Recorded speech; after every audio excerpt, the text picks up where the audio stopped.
Good morning. My name is Matt. I'm one of the pastors here. And 10 years ago, this Sunday, I started work on staff at Harbor Covenant Church. And that's kind of fun. Looking back, it's been a wild ride. It's been such a pleasure to work here. I've grown as an individual. I've grown as a father. I've grown as a pastor. I'm very proud of the ministry that I've had. The church family has watched my kids grow up. Not me, I don't, but they've watched my kids, for sure. I've served as youth pastor for 7 years, and the last 3 as kind of a catch-all staff member whose main job is to tell stories about what God is doing. And that's what I want to do now. I want to tell what God has been up to and what's next for me in this church. And so I wrote something, and I didn't have intentions of sharing it with the whole congregation, especially not this week, but I felt that maybe it would be a good idea to explain some stuff. So I'm going to read to you my letter of review, not resignation. Did I get you? No, I'm not quitting. Letter of review. I came across this 10 years ago. We had to do self-evaluations, and I came across this, and I wanted to read it to you.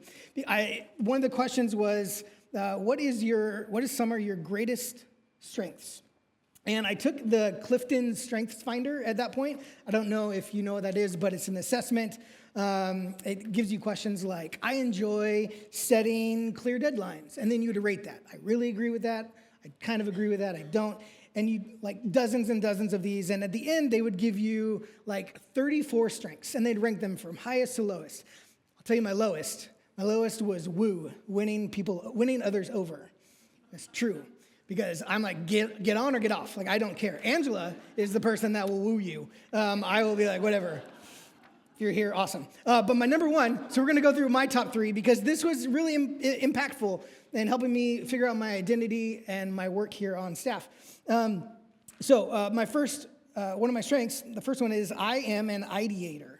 I love ideas. I'm fascinated with good ideas, and I'm frustrated with bad ones. I enjoy dreaming about possibilities and getting creative with curriculum and space and activities. Number 2, I'm also an includer. I hate leaving people out and seeing people not included. I work to validate as many people as possible and give dignity to all.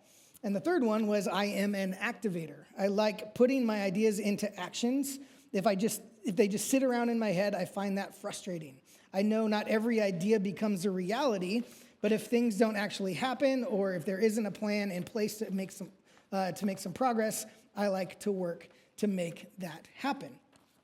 And identifying my top skills or strengths were really pivotal for me, because I remember at least 2 moments in my life growing up where I shared an idea and I was immediately told that I was being too silly or I was not on task. And it developed this soundtrack in my head that would just go on repeat that I wasn't helpful. I wasn't smart enough to be, I didn't have anything to contribute or anything unique to offer a team. I was invisible. I was forgettable. And I'd play that over. And I would sit in meetings and hundreds of ideas would run through my head, but I'd keep them to myself because I didn't have the courage to share them. And when I read that my number one strength was I'm an ideator, ideation, it was kind of like I found my superpower on the team. I began to trust that even if not every idea was the answer to the problem, the process of thinking through ideas is still important. And come to find out, no, not everyone was actually thinking what I was thinking. And so I indeed was not invisible. I was not forgettable. I was valued. And that shift in how I thought of myself has contributed a lot to a lot of the good stuff here at Harbor Covenant over the last 10 years. And everyone on staff has their strengths, and it's been good to work alongside them. Which leads me to this point, is who you say you are informs what you do. Or more succinctly, like identity defines mission. Think about it. During the Super Bowl, if you watched it, brands spent $8 million each commercial trying to convince you in about 35 seconds who their company is, what they're about, and why you should trust their product with your money. And there were some really good ones this year. My specific favorite was when Seal the singer was on Seal the Head singing about Mountain Dew in like the Florida Keys. It was great. Go back and watch it and have nightmares. But I love doing this. I love studying commercials and trying to figure out, okay, what are you selling me? What story are you telling me here? And a couple years ago, there was a commercial for the iPhone 14, and it came out, and I remember sitting there and going, this is really good. And I wanted to share it with you. So here, check it out. You in my lane, you in my way. You cross that line, it ain't your day. I need my spot. Get out my way. Get out my way. Get out my way. Get out my way. Get out my way. Get out my way. I need my spot.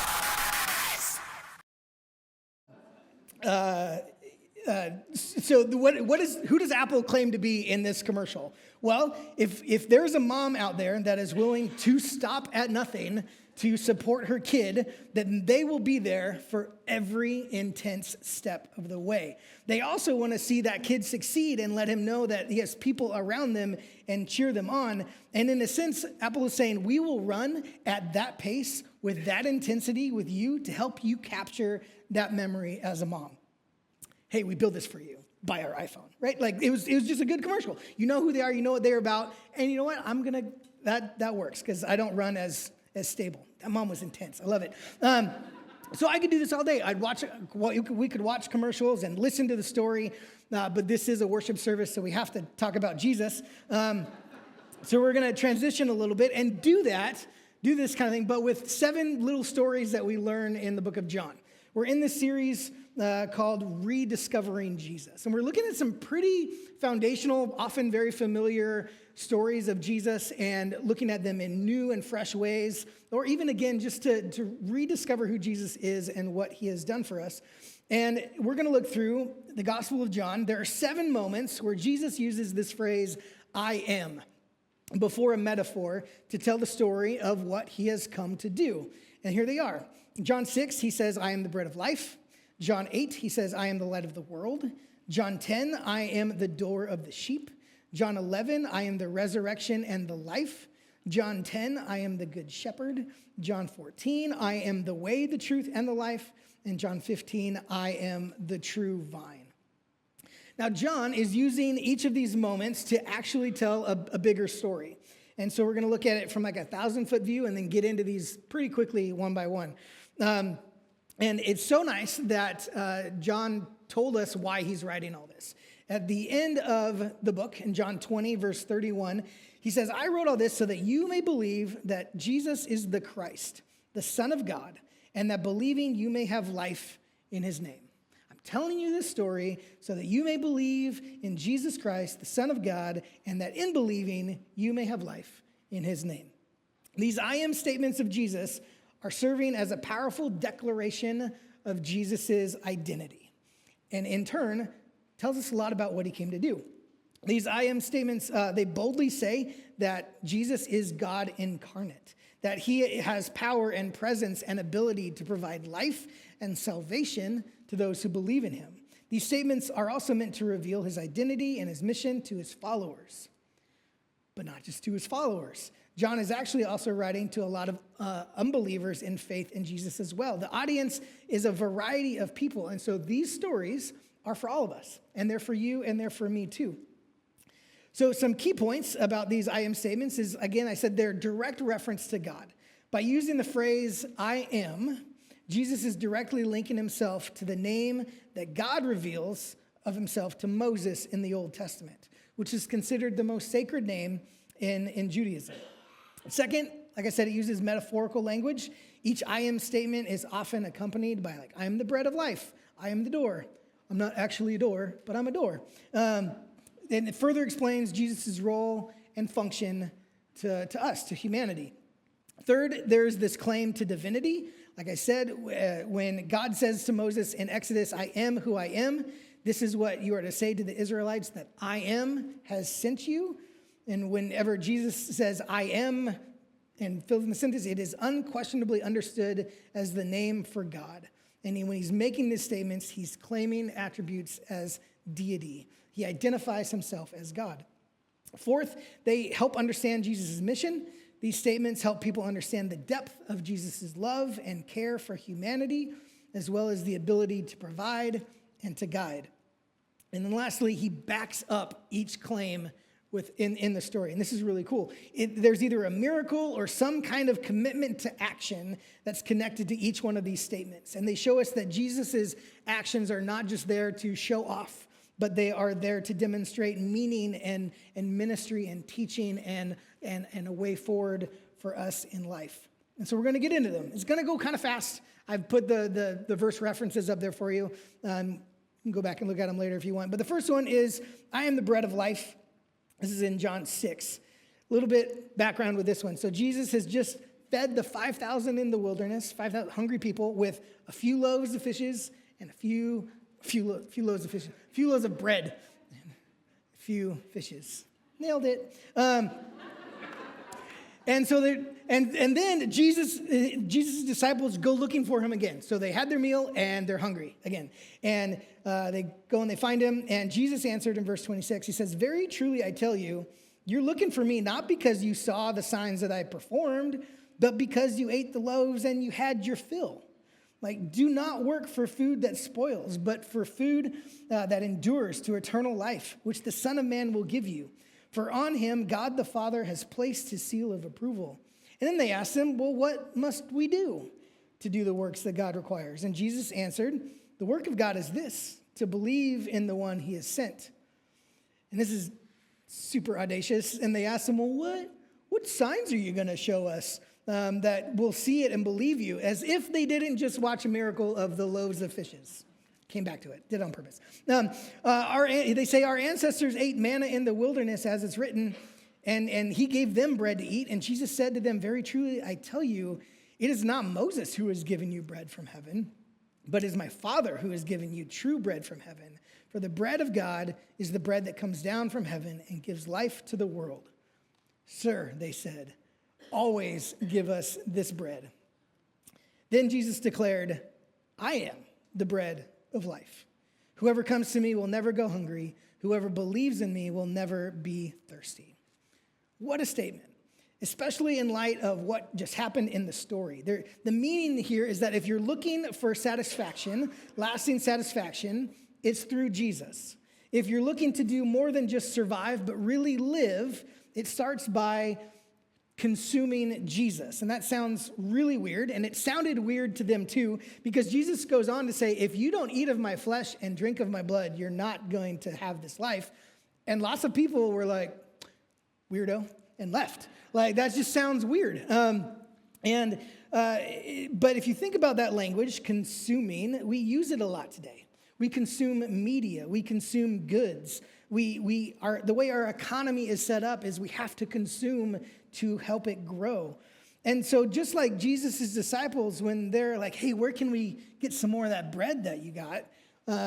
We're asking, "Hey, where can we get some more of that power that we found? Where can we get some more of that money, some more of that recognition? Where can we get some more of that good feeling?" That just hits the spot. And we should all listen to Jesus' words. Look, this stuff isn't what you need to do what you need to do. You need to believe in me because I am the bread of life. And so this identity informs Jesus' mission by saying that when Jesus says, "I am the bread of life," he's giving everyone this opportunity to make a choice to believe in him or not, to believe that he alone can give you life.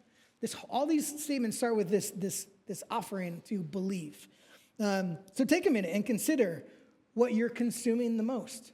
Why are you believing in that? Why are you believing that that is what will fill you up?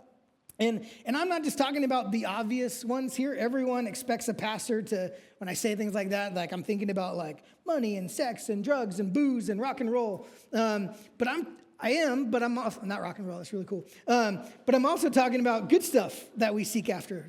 That's good, but we're using it also kind of as a drug, like feeling useful, feeling productive, providing for your family, heck, even doing churchy things. We consume good things too to fill a void or to hold on to a feeling just as much as we consume harmful things. I mean, Jesus gave them bread and said, "This is good, but I'm better." And so we realize that both bad things and good things don't last. The only thing that truly satisfies is what Jesus offers us, this everlasting life in himself. And so the choice is ours. Will we believe in the one who has given us life, even if it means making changes that we don't want to make, or will we keep looking for that next filling meal? It's a good one. We're going to move on. In John 8, he says, I am the light of the world. This is another cool one. In the story, Jesus has just got done showing mercy to the woman, not only caught in adultery, but I would say also caught in this corrupt system of abuse and power. And he says, I don't condemn you. And he turns to the crowd and he says, I am the light of the world. Whoever follows me will never walk in darkness, but will have the light of life. And reading this, you're like, what does light have to do with what we just went through? And I thought that was kind of odd, but if you think about it, light reveals stuff. It reveals truth. It gives you direction. It's kind of like a witness in a court case. It reveals what really is happening. And so by saying that he's the light, he's making a claim that he's the one that reveals truth, and that truth is that that God does not condemn. And this ruffles the religious leaders a lot. They say, you can't do that. The claims that you made about her and about yourself, you actually need another witness to corroborate that and to make that solid. And that's true. I looked it up. Deuteronomy 19, you need at least 2 to 3 witnesses to establish truth. And Jesus says, oh, yes, I can do that because I don't stand alone. I stand with the Father, and the Father stands with me. In fact, the statement of Jesus' words echoes Genesis 1:3, where God says, and let there be light, and there was light.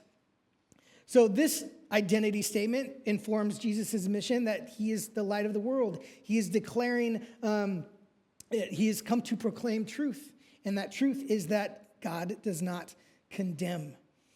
And what's even cooler in this next chapter is that he heals a man born blind. So not only does he say that he's the light, he provides it, and then he gives it to somebody pretty quickly after that.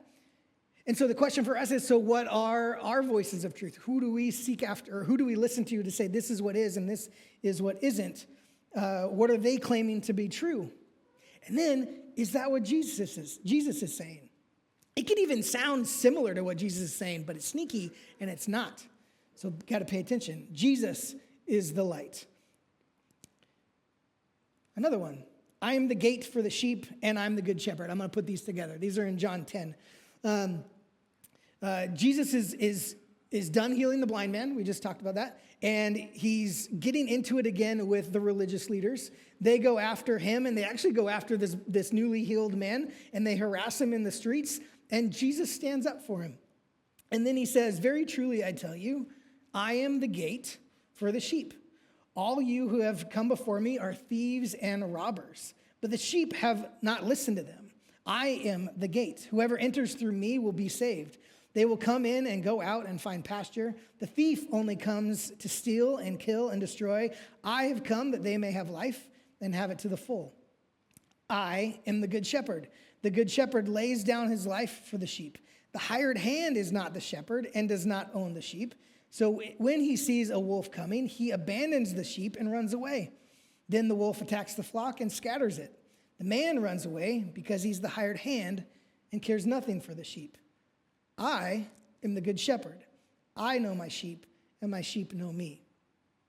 These I am statements proclaim that Jesus offers the ultimate protection of life and the only access to God's family or flock, if you want to stick with the metaphor. It's another bold claim. He's saying, look, no one gets satisfaction, no one gets truth, no one gets life by sneaking in and stealing it for themselves. You try to put yourself in a position of the crowd. I mean, even if you are in the position of the crowd and you're like, hey, I'm part of the flock or whatever, you might be finding yourself shoving out people you don't want in there with you. And Jesus is saying, you don't stand in that place. I'm the only one that does. I'm the only one that stands in the place, and I risk my life for it because I love my sheep.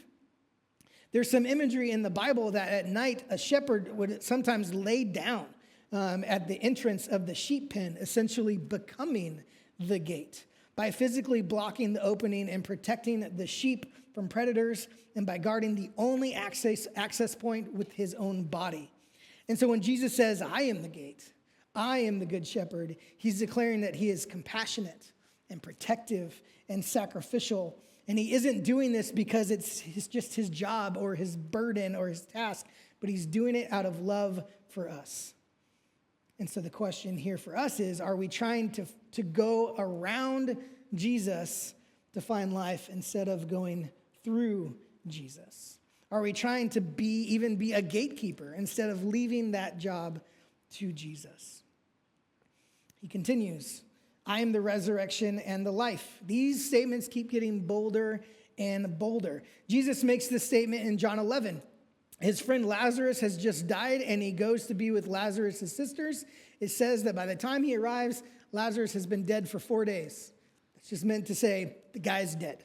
By this time, they had seen him do all kinds of miracles, and one of Lazarus' sister, Martha, says, Jesus, if only you'd been here, you could have saved him. We saw what you did with the blind man. We saw what you've done with some other people. We believe that you could have saved him. And Jesus says to Martha, hey, Martha, he's going to rise again. And she goes, I know. He'll rise again with the resurrection in the last day. And Jesus said to her, Martha, I am the resurrection and the life. The one who believes in me will live even though they die. And whoever lives by believing in me will never die. And then he asked her, do you believe this? And he says this right before raising Lazarus from the dead. Again, we see that Jesus' teachings is not just empty talk. He makes a claim and then he showcases it in action. And when Jesus said, I am the resurrection and the life, he is not only saying that he holds the key to the sheep pen that we just talked about, but like in Revelation 1:8, he holds the keys to death and to the grave. In raising Lazarus from the dead, Jesus shows that not even death can get in the way of hope and renewal. And this is a tough one for us because death from our human perspective is hard to think of as anything but the end. We lose someone close in this life, and it's life-altering. And one day when we die, we will leave our loved ones with spaces that we used to be in for them to navigate without us. But in these moments, Jesus is saying, hey, I can still bring hope and renewal because I myself, as we read later, am life. He comes back to life himself with the story of Easter. But for now, I mean, so we could do a whole series on that one, the death, life, and resurrection, new heaven, new earth. But for now, we've heard Jesus' claim. We've seen Jesus' actions. And we have to ask ourselves, will we allow Jesus to be our hope? Keeps going. I am the way, the truth, and the life. And I got to admit, I get through like these, and I'm like, okay, Jesus, I get it. Jesus equals life. Jesus equals God. Good, check. Let's move on. But if you read through these chapters, you get the grind of the story, that Jesus is saying these things, and people just aren't getting it. But before Jesus says this, he's with his disciples. He washes their feet. He shows them what service and love truly means, even if it costs you. And he says, this is going to cost me. I'm going to be betrayed by one of you. Another one of you is going to flat out disown me. But the mission that I started, I now pass to you. As I have loved you, you get to love others. And he tells them that he's not going to be with them much longer. And he says, but don't worry, believe in God. If you believed in me, I am going to prepare a place for you, and I'm going to come back for you. You know the way, though. And one of his disciples goes, Lord, we don't know where you're going, so how do we know the way? And Jesus says, I'm the way, I'm the truth, I'm the life. No one comes to the Father except through me. If you really knew me, you'd know my Father as well. From now on, you do know him, and you've seen him. It's almost like Jesus is saying, hey, even if you can't see the destination, you know how to get there. It's by believing in me. It's by following me. It's by doing what I've done, by speaking truth, by offering life, giving hope, expanding access, protecting others, serving others, loving others. This is the way. This is the truth. This is the life. And he says it with a lot of patience. Because at this point, I would have been like, oh my goodness, are you kidding me right now? Get with the program. Remember, I don't have woo. Jesus has woo. And he says, believe me when I say that I am in the Father and the Father is in me, or at least believe on the evidence of the works themselves. I've said who I am, I've shown you who I am, and now it's up to you to believe who I am. And this is kind of comes full circle as John starts the Gospel of John with the Word, in the beginning was the Word, and the Word was with God, and the Word was God. We kind of get here, and John is saying, and the Word is Jesus. Do you believe this? And finally, he says, I am the true vine. It's the final I am statement in the Gospel of John, and it emphasizes the sustaining power of Christ.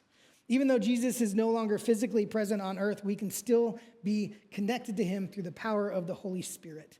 The same Spirit that unites Jesus to the Father unites us to Jesus. And our expanding, we just get a bigger view of who God is. Jesus says, I will give you another advocate. He will help you and be with you forever, the Spirit of truth. This advocate will teach you all the things and remind you of everything that I have said to you. And it explains that this relationship can continue because we have a connection to Jesus when he says, I am the vine, you are the branches. If you remain in me and I in you, you will bear much fruit. Apart from me, you can do nothing. And this is a different statement than the others because with this I am, there is also and you are.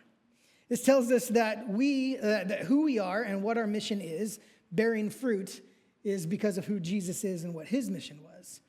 And that fruit that God has passed on to Jesus, he passes on to us. The Father loved Jesus, and Jesus loved us, and we love each other. The Father has given joy to Jesus, and Jesus has given joy to us, and our joy is complete.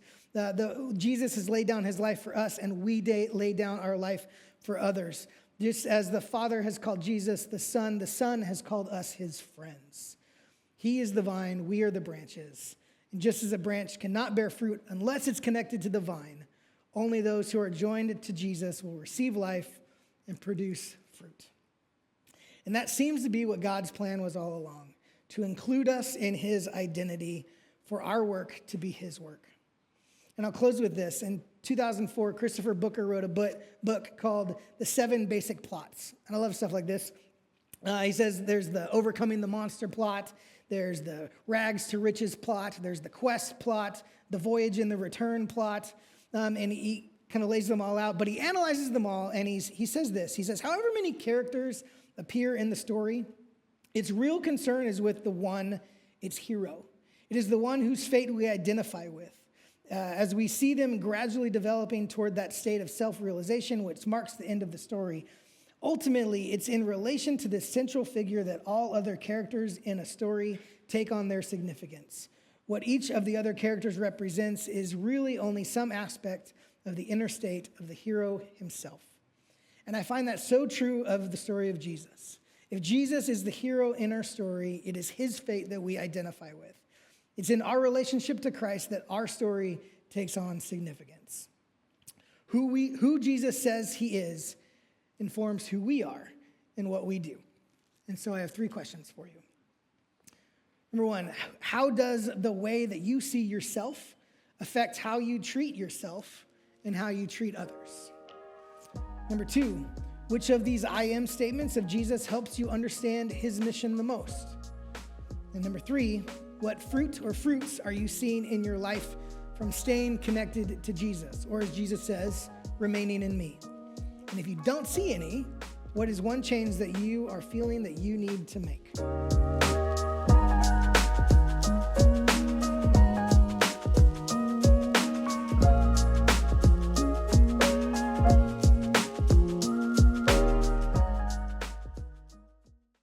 Hi, thanks for watching. The people of Harbor Covenant Church really want you to know the love that God has for you, want to grow with you in faith, and want to serve alongside you, not only to help others do the same, but also to make our families and our communities better. If that sounds like something that you can get on board with, then like, follow, and drop us a comment in the video. Watch some more videos on our channel or come visit us on Sunday. You can find out more about Harbor Covenant Church at harborcov.church.